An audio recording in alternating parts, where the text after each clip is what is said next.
Hi, my name's Amanda Muffleb. I am a Hersing University student, and this is my infection prevention plan presentation. My community health issue diagnosis was risk for infection, and this was due to insufficient knowledge to avoid exposure to pathogens. And really, the importance of this project also has to do with the increased risk of antimicrobial resistance, which has become a really big problem that even the World Health Organization has declared it one of the top health issues facing the world. My area has lots of storms that come through, such as tropical depressions, hurricanes, and storms that cause flooding. And the pictures on the slide are actually from Hurricane Laura, as well as a month later, we got Hurricane Delta. And during these instances, the potential for pathogen increases at this time, including cleaning up after disasters and potential damage to water systems, the use of shelters, and increased surges of things like mosquitoes because of the stagnant water pools everywhere. My community has many health disparities that make this even more critical, as when these types of storms happen, lots of the people have no choice but to stay. No one's coming in to help them. They don't have the financial means to leave, and you're kind of really on your own. So, this is very important for this area to have this type of knowledge. The community that I focused on was Brushy Creek Baptist Church in Maryville, Louisiana, and the surrounding community. I was focusing on all ages for this project since it is a church. The most vulnerable in this population are the children and the older adults. This community is very tiny, with about 956 people. About 34.1% of this community lives in poverty, and the median household income for this area is $26,554. And only about 49% of the population 25 and over have graduated from high school. The key characteristics relevant is inadequate basic health education, lack of resources, and low health literacy. During my windshield survey, Maryville, Louisiana is located in Beergard Parish, and it's a small rural community, predominantly wooded landscape.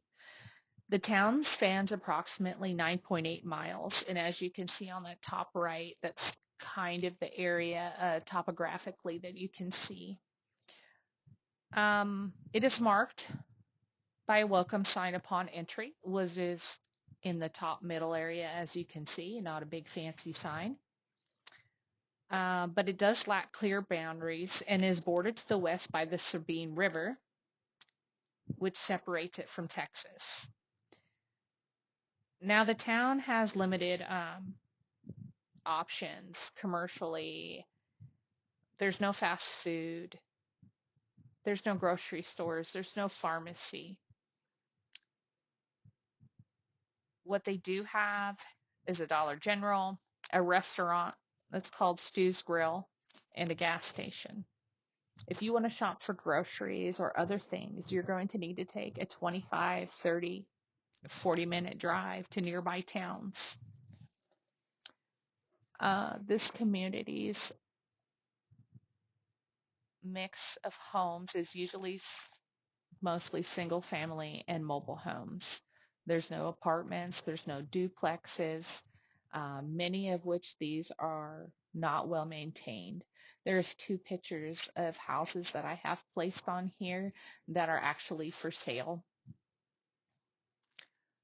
But a lot of them have lots of piles of junk. Some are neat piles, some are just random piles. Most of the cars that you see, they're either broke down in the yard or they're older cars that they're driving. There is no new vehicles in this area. There's no sidewalks, and the traffic is primarily local, with the main road through town being US Route 190, which actually has one blinking caution light in the middle of the thoroughfare in the main part of town. As you can see at the top left, There is the Maryville Police Department. It's also a government building as well. That picture actually looks really nice compared to what it looks like right now. It's kind of ran down, um, and not the best shape. At the bottom is the Maryville High School. It is a K through 12 school. That is actually part of the older building. They do have an added on, nicer new part added on to it, but they still have kept the old. I'm not sure why. The bottom middle picture is actually their football field. That's very well maintained. Football is a big thing in Louisiana, so that would be the one thing that's probably the best kept. They have a couple of baseball fields. One diamond is very well taken care of. There are a couple that are not. As far as the healthcare services, at the top, the picture there in the middle, there is a little building with a green roof, and that is their community health center. And that is also where there's a satellite office for their health care needs. There is no urgent care. There is no specialties. There is no hospital. If you need one of those things, you're driving 30 minutes to an hour, depending on what it is, for this community to get those. If you need an ambulance, you're probably going to wait a 15, 20-minute wait for help to come. They do have a volunteer fire station that is there, so they do have volunteers that help, and some of them are EMS trained. The little park in front of that community health center is actually brand new, but it doesn't look like that anymore. There's a fence that was put around the little small play area, but it's kind of broke down now. The grass is not well kept. The basketball court in the back is not well maintained. It's not safe looking, and it's just run down. It could use some serious help. As far as recreational options, there's very minimal. You could go fishing in the Sabine River. There is a little hunting area that you could go to, and there's also a small ATV park. Otherwise, there is not a whole lot that goes on there. It's a very small town, and the community faces significant challenges due to the limited care access, low income levels, lack of social services, and this heightens their health risk. Now, during my data generation, like I said before, the population is about 956 residents. About 22.6% are under the age of 18, and there's about 17.9% of those 65 years and older. As far as racial composition, 79.3% of those are white, 13.2% are black, and then a very small portion, 0.6% American Indian and 0.3% Asian. When you look at the economic data, like I said before, a median household income is $26,554. Poverty rate is 34.1%. Disability rate in this area is 42.3%. And there's about 10.4% that are uninsured for health insurance. And about 42.8% of those utilize Medicaid. Also, as like I talked before, 49% of people graduate high school, and the employment rate is 11.8%. Now, for health statistics and vitals, the leading cause of deaths for adults is heart disease, malignant neoplasms, and accidents. And that data is for the whole of this parish of Beauregard because I couldn't get specific for Maryville. There's about 61.8 births per 1,000 women aged 15 to 44. Our infant death rate is 7.37 per 1,000 births in our state. And the SIDS rate is 42% in Louisiana. We have higher morbidity and mortality rates compared to the national average, as well as a lack of health resources. And this has really been shown to be critical in my assessment with health and economic challenges that really need targeted approaches to bridge these gaps. Now, my community partner for this presentation was Pastor Mike Streams, with the other stakeholders being the church members and the greater community. The church already provides outreach to community through various initiatives, including helping others and charities, concessions, and devotions at the local high school. They also offer snack bags for children at one of the local schools, ensuring that they have something to eat on the weekends when they are not at school. They also do other initiatives that they work on as far as finding new ways to help out the community that's around them. I did find some resources that could help the church and its members, but also for them to reach out and maybe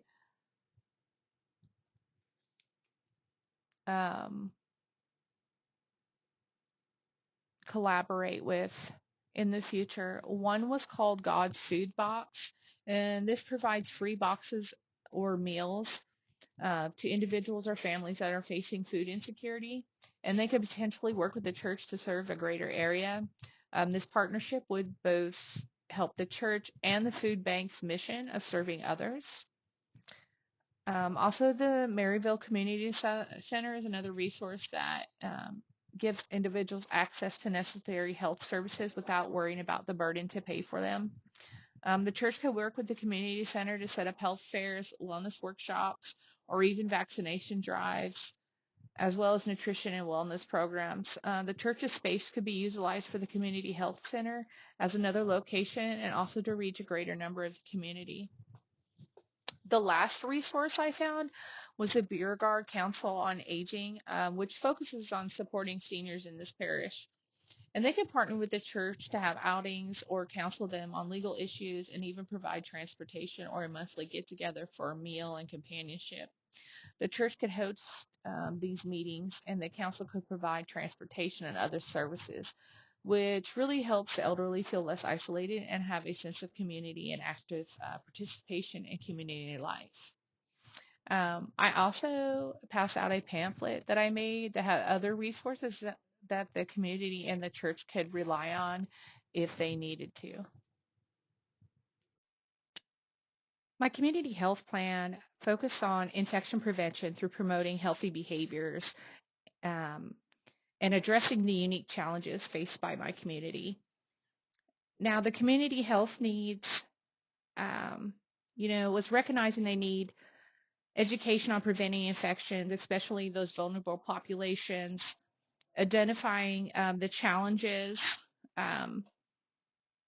for water, including, contaminated water and the availability during emergencies, understanding the community's needs for knowledge on the safe food handling to prevent foodborne illnesses, highlighting the importance of personal safety after cleaning up after disasters, and the need for appropriate resources, and addressing those misconceptions about vaccines and promoting their importance for public health. The health issues faced by this community during these times can be high levels of contaminants and limited access to clean drinking water, lack of knowledge about food safety practices leading to foodborne illnesses like when the power goes out, how long that food in that fridge or freezer is going to last. There's a high prevalence of preventable infections due to hygiene practices, and just giving them the knowledge of how to prevent those with like hand washing and the hand sanitizer. Um, the community's susceptibility to natural disasters and the lack of preparedness measures that they have, and also the misinformation and lack of community outreach about vaccinations that could, obviously lead to outbreaks of preventable diseases. The objective of my health plan was to promote those healthy behaviors on the safe water practices, food safety, personal hygiene, and the importance of vaccinations. Um, Enhance their water safety knowledge, provide resources and information on how they can ensure safe drinking water and the amount needed per person during emergencies. Teach them about preventing cross contamination, about proper food storage and handling during those power outages, increasing their personal safety awareness and offering them guidelines on, how to safely clean up after and when to seek professional help for like mold. Demonstrating, proper hand washing techniques, when to use that hand sanitizer and the significance of the alcohol content. Vaccinations, why they keep them safe,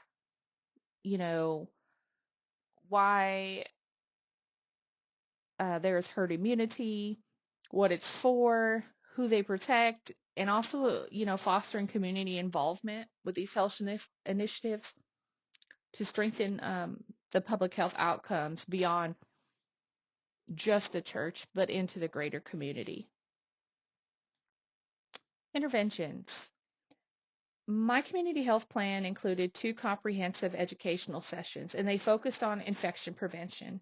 And these sessions address significant challenges to public health and the spread of disease in my community, particularly given the limited resources available and that we are currently in the peak of hurricane season. And so, in addressing all of these, we looked at key interventions. And the first one was safe water and addressing the critical issue of water quality. We emphasized the contaminated water is a leading cause of waterborne diseases, and participants learn how to ensure access to safe drinking water and necessary precautions to take during emergencies. So safe water, I was showing them how to filter water with a coffee filter or a cheesecloth. About water purification tablets, about life straws, which is a straw that you can directly like drink from a stream or anything else, and it automatically filters. And also, with the power going out and during emergencies, or maybe there's a boil order, about boiling water for consumption and how it needs to boil. It needs to be a rolling boil, not just little bubbles. I mean, it has to be very vigorous, and you have to do it for at least a minute, let it cool down, and then put it in appropriate containers so it doesn't get contaminated again. We looked at personal hygiene, which was, proper hygiene practices with hand washing, which is the most effective way to prevent infection transmission. I played a video for this, and also I did a little education thing with the hand sanitizer, let them put the hand sanitizer in their hands and properly show me after I demonstrated how to rub it in until it's dry, and also going over as well as what the alcohol content needs to be and when not to use hand sanitizer. The next was food safety. So it really focused on safe food handling to prevent foodborne illnesses. So we're looking at cross-contamination, not using meat and vegetables on the same cutting board or the same knives, um, as well as, washing your fruits and vegetables, but also when that power goes out, how long that fridge and freezer is going to hold that food before it spoils. And that, you know, when you're unsure about the food, you know, not tasting or never, or smelling it or whatever, when you're in doubt, you just need to pitch it. We also looked at safety during the cleanup phases. I went over potential hazards during cleanup after disasters, especially like after the disaster we had with Hurricane Laura. I stepped on a nail, so I had to go get me a tetanus shot. Um, so we went through the process of, making sure you have boots, safety goggles, gloves, when not to touch something. Um, as well as, about mold, because we get it a lot here. It's a subtropical climate. It's warm, and that, sometimes you can't clean that up. So you really need to get a professional for that. We went over vaccinations, and this was kind of a critical thing in reducing, um, the incidences of vaccine preventable diseases. So we really went over like the myths that are and misconceptions that are going on right now, um, as well as why vaccines are important, what vaccines have done to prevent diseases like smallpox or polio, um, and discussing the importance of protecting, those vulnerable populations through immunization. When I went with committee engagement, we focused on the power of community, which I used a video for. And, active involvement leads to that sustained behavior. And so the community members and the church members can hopefully adhere to those health practices, because they have the ability to shape them. I also did a pre and post test as well, going over all these to see what their knowledge was, and having those engaging conversations where they were able to run back and, you know, ask more questions or get more deeper involved to a certain subject. And it really kind of went well with that. So for my project implementation, the assessment did a lot of looking at the existing problems in the area and what would be the best course of action, and assessing those needs for infection prevention. So, collecting that data for that windshield survey and the community assessment plan, but also coming through lots of data regarding the area and its resources. With planning, it was a lot of discussion with my liaison about ideas, what should be included, what resources were essential for this community, what's the best time for these educational sessions as well. When he looked into the development of materials, I was covering a lot of key topics in my PowerPoint.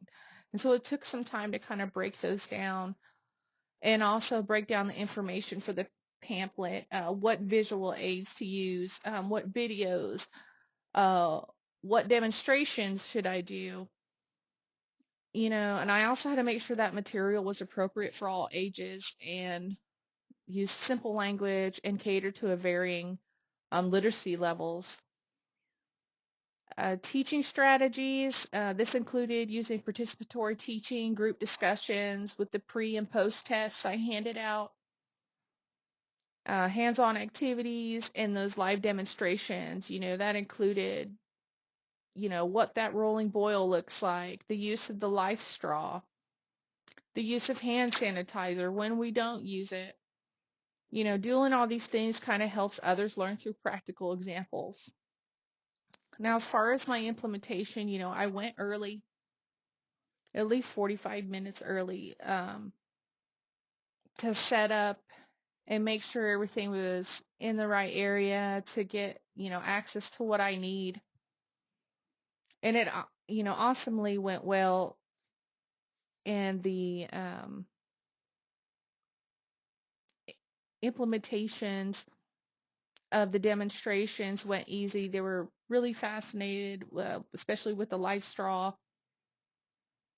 So I really felt like they were really engaged. Um,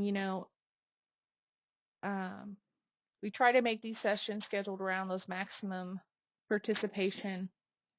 And, that was through word of mouth. The church placing their handouts, they had recorded their services and it was put on their Facebook that I was going to be doing these educational sessions. So it really did help out. As far as the resource distribution, I handed out pamphlets that you see on the right, and they basically had a condensed version of my PowerPoint, which were the most key points to it, but also local resources and then websites like the CDC or the USDA so they could see the information for themselves. As far as feedback, I passed out an evaluation survey of my educational session for the participants to fill out so that I could see if what I presented made an impact and if they thought, the information that I was presenting was relevant. And the feedback I received was all positive, and they were really glad that I did the educational sessions, and I was pleasantly surprised as again at how well the audience was engaged. And they were able to give me answers quickly at the end and, engaging with those conversations and asking questions. SMART goals. My first short-term goal was hand sanitizer knowledge. And that was for learners to verbally state when they should not use hand sanitizer and understand the recommended alcohol content. And I was really happy that all of my learners successfully articulated the appropriate scenarios for avoiding hand sanitizer, such as when hands are visibly dirty or greasy. And they also recognized that the recommended alcohol content for effective sanitation is a minimum 60%. The significance is this knowledge is crucial as it empowers individuals to make informed choices about hand hygiene and ensuring they use the right methods to prevent infection. Now, short goal number 2 is understanding infection prevention. And that was for learners to name 3 reasons why infection prevention is essential for their health. And I was really impressed on how many participants could identify multiple reasons for the importance of infection prevention. And the common responses included protecting themselves and their families from illness, reducing the spread of disease within the community, and minimizing, healthcare costs associated with treating these infections. And the significance of this was, understanding the importance of infection prevention really fosters a proactive approach to health and encourages behaviors that contribute to both individual and public health. Now, my last SMART goal was a long-term goal. And my long-term goal is that they would achieve a 20% decrease in infection rates among participants within 6 months of the education sessions. Now, this goal is really significant as it directly correlates with improved community health outcomes. Reducing infection rates not only enhances individual well-being, but also contributes to healthier community overall. Strategies for kind of achieving that goal would be I could provide follow-up sessions or refresher courses to reinforce the information shared during my initial education sessions. And this can help keep, infection prevention practices, kind of in their forefront of their minds.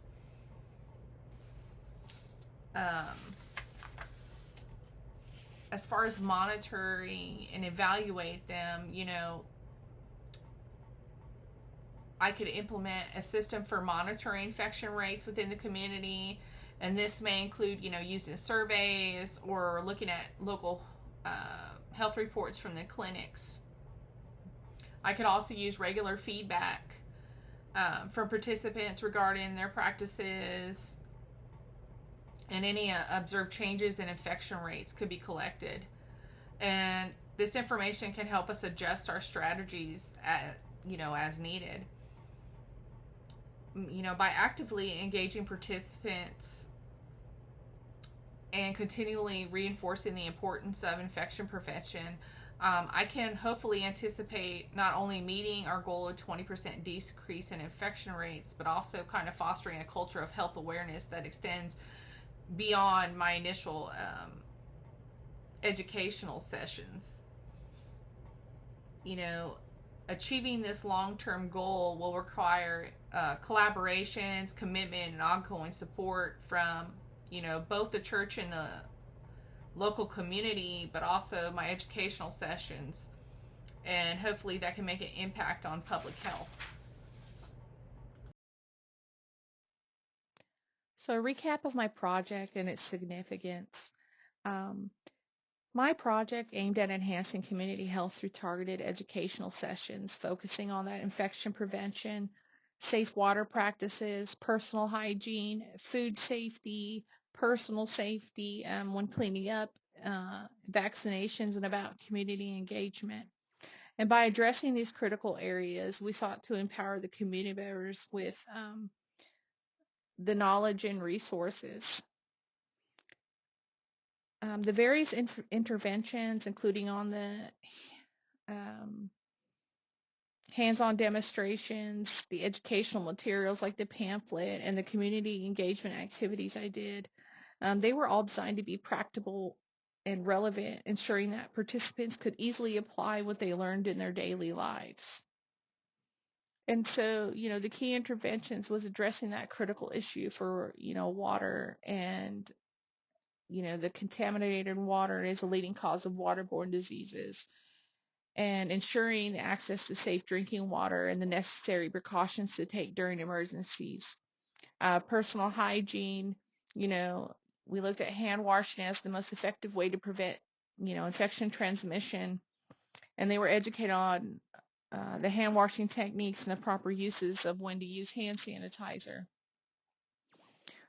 Food safety, focus on food handling to prevent those foodborne illnesses, especially when that power goes out.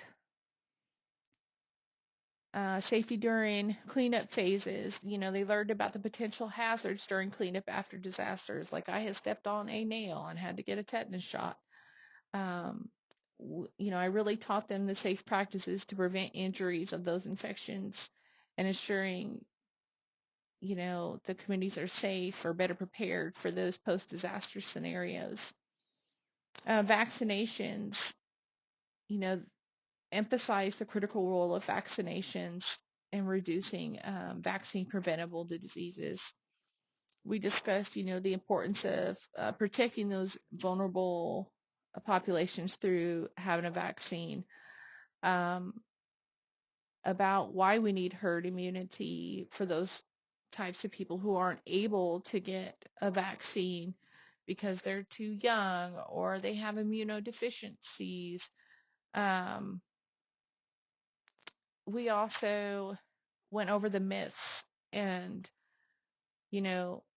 why those myths aren't true. And then, we went over the power of community engagement, and the involvement in that community engagement can lead to behavior change and help the health practices of not only just for themselves but for other people. And my final thoughts on this is that I really felt the community was very receptive to my presentations.